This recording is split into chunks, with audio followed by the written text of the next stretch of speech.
Voici un sujet tout à fait particulier. J'ai décidé de réhabiliter une voiture dont la France entière se moque, la Renault Fuego. C'est une voiture qui fait rire tout le monde. Moi, quand j'étais petit, tout petit, elle m'a fait rêver.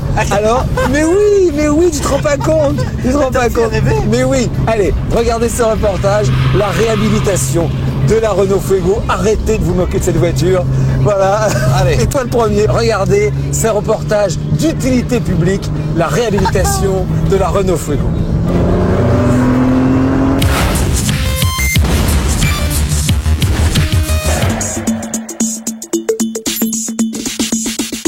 Yo, all you homebrides out in Bronx, this one's for you.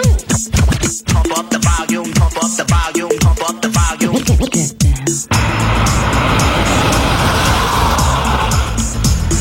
Voilà, alors dans Fast Club, nous sommes aujourd'hui, c'est un moment important pour Fast Club parce que c'est le moment de la réhabilitation d'une voiture française méconnue, la Renault Fuego que vous voyez derrière moi. Voilà, Romain. Alors, pour vous tous expliquer, Didier qui est à ma gauche, Marc viens avec nous qui est à la droite, sont les propriétaires des magnifiques voitures que vous voyez à côté.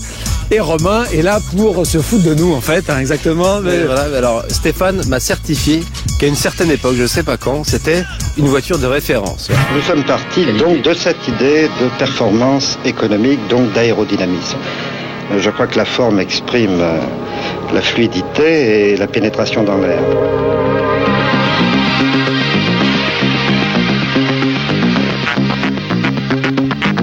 C'est une voiture la Fuego, c'est une voiture de beauf, enfin Je de sais, ringard. ils ont l'habitude. Hein. Voilà, ça c'est le truc classique. Voilà. Garçon coiffeur, beauf. Voilà. Ah, garçon coiffeur. Tout le monde déteste cette voiture. Alors, Didier est coiffeur, alors ça. non, mais pas forcément, mais elle a pas d'image. Alors, l'histoire parle pour nous. Je vais juste déjà vous montrer, j'ai caché dans la voiture de Marc l'autojournal de l'époque pour vous raconter un truc. Voilà. Regardez, ça va te paraître bizarre, Romain, tu le découvres en même temps parce que je l'ai caché, hein. Regarde, la question qu'on posait. Fuego ou Porsche, la différence. Mais si! Mais tu rigoles, mais... mais c'est vrai, regarde, mais si! Mais non. Ah, mais c'est vrai que la 944 ou la 924, Mais oui. c'était, on disait, c'était une Porsche Fuego, une Et Porsche regardez, Renault. c'est vrai, le magazine compare. Alors, on va la conduire, cette voiture, et on va également en parler esthétiquement, parce qu'il y a plein de choses intéressantes. Romain, Oui. regarde cette ligne. Alors, sincèrement, tu lui trouves vraiment rien? Parce que, bien sûr, elle a beaucoup vieilli. Si je me repositionne à l'époque Oui. actuelle, en 2009, C'était donc il y a 29 ans, parce que cette voiture est sortie en 80, c'est ça, hein? Tout à fait, 80, ouais. 1980, ça fait quand même effectivement un paquet d'années. oui, et donc. Alors, donc aujourd'hui, comment tu la moi, les trouves? références, c'est Recto Verso, c'est Pamela Rose, tu Alors, vois. dans les toutes films, c'est vrai voitures, qu'on se moque de cette voiture. Bon, mais alors, esthétiquement, tu la trouves toujours, pour toi, non, vraiment, non, sincèrement. toujours aussi moche. D'accord. toujours aussi. Alors, Je dis pas à l'époque, mais Voilà, on parle de Pamela Rose parce que c'est un film marrant et que c'est la Fuego, hein. Mais est-ce qu'on parle de Fuego dans James Bond? Elle est apparue dans James Bond. bien sûr. Dans le cas 2000, elle a sauvé Michael Knight parce qu'on avait piqué sa voiture et c'est une Fuego qui l'a aidé à retrouver. mais oui, mais tu vois, il y a plein de choses que tu sais pas.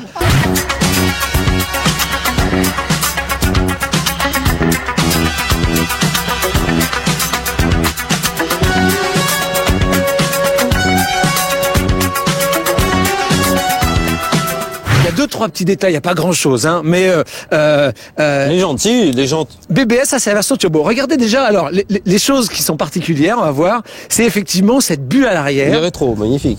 Alors, parle-nous, alors, très simplement de cette bulle, parce que mine de rien, c'était un vrai tour de force technique, hein. Ouais, tout à fait. Saint-Gobain, à l'époque, il travaillait pour Renault, c'est un fournisseur, avait un gros problème, parce que c'est une bulle qui est cintrée bien évidemment dans le sens de la largeur, mais aussi dans le sens de la longueur de la voiture. Et ça, cintré dans les deux sens, ça a été un cauchemar pour Saint-Gobain. Ça valait très cher à remplacer, il faut savoir, Romain, il est mort de rire depuis le début. Ça valait 3500. Les téléspectateurs, quand ils vont voir une Fuego dans la rue, au début, ils rigolaient, maintenant, ils vont faire comme ça, ils vont dire, ah ouais, putain, ah ouais, incroyable. Mais oui, non mais, alors, C'est grâce à ça que vous avez maintenant des Porsche avec des pare-brises non, mais ça tordus valait et tout 3500 francs à remplacer, ce qui était une fortune. Ouais. Alors que maintenant, la voiture ne vaut à peine 500 francs. Tu rigoles, mais ça commence à valoir un peu de sous. Et alors, il y avait ces stries comme ça en plastique qui sont très très particulières, qui dessinaient la voiture. Alors, c'est Robert Opron qui l'a dessiné, c'est quelqu'un qui a dessiné la SM, la CX. Bah, c'est un grand styliste français, figure-toi. D'accord, c'était. Mais tu salis C'était. tout. Non, mais il travaille plus. C'est sûr. Il travaille plus, il s'est fait virer depuis qu'il a fait la Fuego. Regardez juste le mythe Fuego, regardez les pubs qu'on faisait à l'époque dans les pays étrangers, en France. Regardez maintenant, vous allez voir, c'est une voiture qui déplaçait un imaginaire de puissance, de séduction. Regardez les pubs d'époque, elles sont énormes.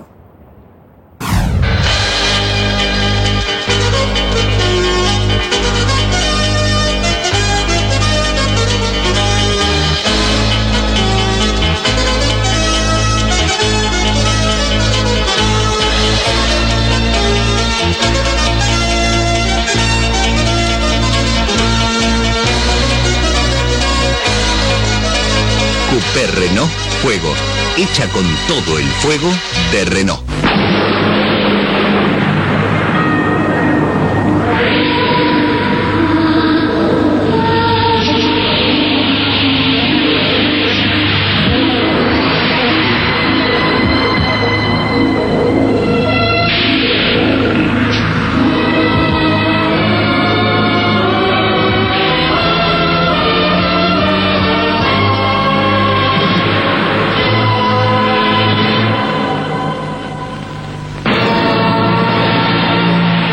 Nació así, única como el fuego.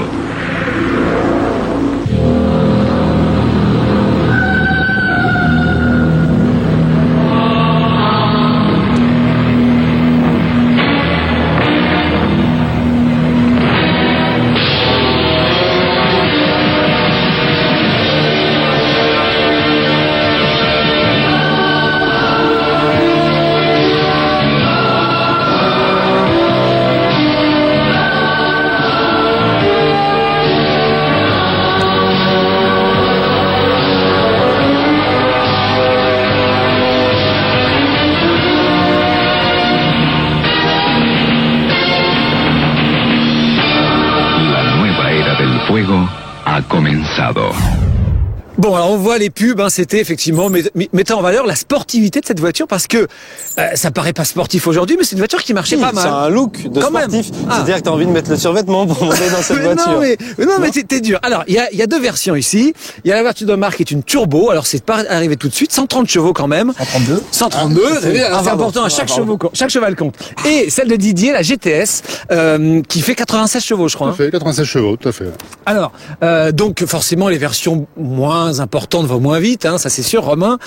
C'est pas une voiture au départ en haut de gamme qui est très très performante, mais enfin, là, on frôle quand même les 200 à l'heure. 200 chrono. Voilà, 200 chrono. Ah, 200, monsieur. 200. Alors moi, ce qui m'étonne, c'est que c'est un look Plus de 200 coupé. chrono. C'est un look de voiture sportive, on peut le dire, je l'admets, d'accord. Mais par contre, c'est une traction.